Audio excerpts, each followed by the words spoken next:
Virginia Seminary wanted somebody who could look at late antiquity and the patristic world, but also at the Reformation. And so I was sort of ideally placed to do both those things. I'm a historian, but I have this sort of curiosity about how people have read the Bible in the past. And that seemed to align very well with Virginia Theological Seminary and its faculty at the time. My religious upbringing and my religious background was a real help to me academically in working with those kinds of sources. My academic specialization at VTS is in early medieval history, but Virginia Theological Seminary is a very small place.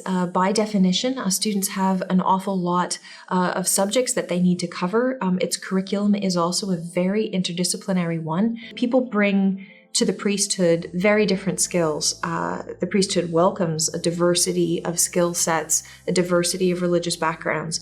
One of the things, it can be frustrating, but one of the interesting things about the Episcopal Church is the range of experience theologically or liturgically from high to low.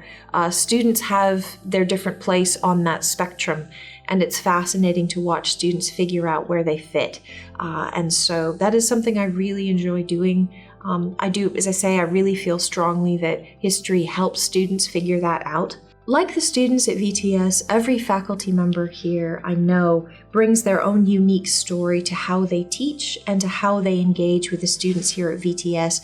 I know that faculty are devoted to the students here at VTS. I know that students really matter to the faculty, and we are a small place. So any student who comes to VTS is going to experience a very broad range of experience within the Episcopal Church, that we don't necessarily force students into a particular cookie cutter mold.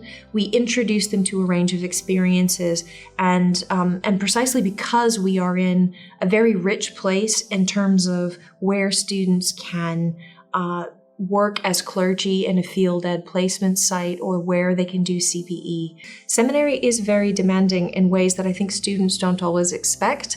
It asks of you, the whole person, in a way that is, I think, in some ways more demanding than a purely academic experience. And it helps to have peers, it helps to have people who are going through the same kinds of educational experiences as you are. And that, I think, so that really creates a sort of social support network for students as they work in seminary. I have often found that students maybe know a few names of women. You may have heard of Hildegard of Bingen, or you may have heard of Catherine of Siena, or you may have heard of Teresa of Avila, you may have heard of individual saints' names.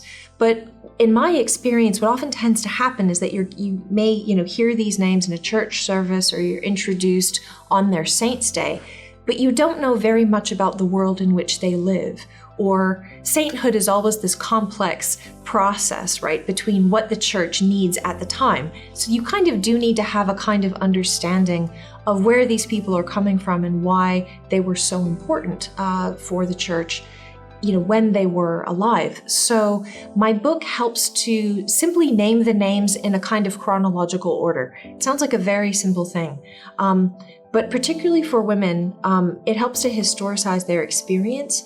I start around the year 0 and just basically march through the Reformation.